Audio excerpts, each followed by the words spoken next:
As a Western Mass native, here are 5 things you should know about living in Western Massachusetts before you move here. What's up, everyone? I'm Sebastian Roy, your host and Massachusetts Realtor, and thanks for tuning in. If this is your first time here, I created this channel to better inform those who are moving to or from Mass, since I focus on helping those who are relocating. So if you or someone you know is planning a move, please reach out to me and I would be glad to guide them. Alright, so today I'm very excited about this video because I've spent my whole life so far living in Western Mass, and we're going to talk about 5 key points that I noticed that you should know before moving here. And be sure to stay for number 5 because in my opinion, it's the most important. So first off, I think the biggest thing to know about living in Western Mass is that many of the towns are smaller country towns. Life out here is so much different than in the big cities. I mean, the most populated city in Western Mass is Springfield at roughly 150,000 residents, or about a quarter of the amount of people that live in Boston. But that definitely doesn't mean that there isn't anything fun to do in Springfield. There's plenty of restaurants to eat at with live music, and there's lots of events that happen at the MGM Casino. But aside from Springfield, there's also Northampton, Amherst, and Westfield you can go to if you're looking for a social night out. Or if you'd rather enjoy the outdoors, there's plenty of other outdoor activities to do here, which leads us to the second thing to know about living in Western Mass. I mean, there are just so many things to do outdoors here, it's pretty crazy. The most well-known hiking trails are probably Mount Greylock, which is the tallest peak in the state, followed by Mount Tom and Skinner Mountain, which are some of the more well-known hiking trails here in the Pioneer Valley. And for mountain biking, some spots that I go to a lot are Robinson State Park in Agawam and Chicopee State Park, because the trails at both these parks are usually pretty well taken care of. There's also Thunder Mountain Bike Park in Charlemont, which I haven't been to yet, but I hear it's an awesome downhill mountain bike spot, and they have plenty of zip lines as well. This is part of the Berkshire East Ski Resort, so you can ski and snowboard there in the wintertime. A lot of the trails around here are open to horseback riding, and there's also plenty of lakes and rivers around for fishing, boating, and swimming, and so there's plenty of adventures you can go on.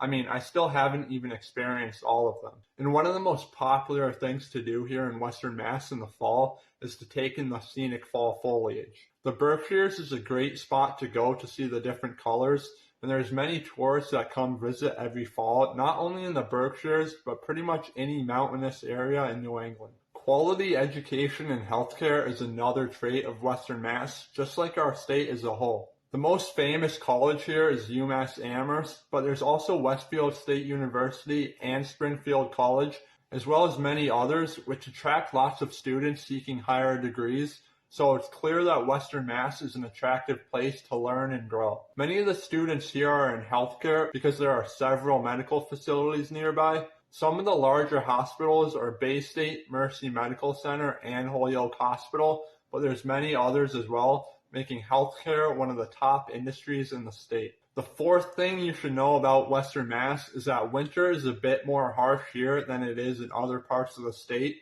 and that's because of the higher elevation. But honestly, it's not usually a drastic difference. Our winters typically range from December to the end of March, but they're always cold and snow's not always a guarantee. Like, there's quite a few times in recent years, including last year, where we had a green Christmas, but we did get a foot of snow the week after that this past year. On average, we get about 77 inches of snow a year, which does sound like a lot, but it definitely doesn't seem like we get that much snow. And our winters are becoming more mild each year, and so we only average about an additional half foot of snow each year than the other parts of Mass. So like I said, our winters are honestly not that brutal. And finally, as I promised in the beginning, the fifth and most important point you should know about Western Mass is that it's the most affordable part of the state. The median sales price for all of Berkshire County over the last 3 months was $356,000, with the highest sales price being $810,000. Now, if we compare that to the same data for Suffolk County, where Boston is located, with a median sales price of $686,000, and in Barnstable County, which contains the Cape, at $730,000, it's pretty clear that home prices in Berkshire County are much more affordable, and that extends beyond just home prices to property taxes being more affordable too. And besides housing expenses, transportation, food, and entertainment costs are oftentimes lower out here compared to Boston, making Western Mass a much easier location to get buy-in than other parts of Mass, especially for first-time home buyers. So if you're looking to move here or move out of here, shoot me a message and I'll share some of my resources with you. Make sure you subscribe and leave a comment down below, and I'll see you next time.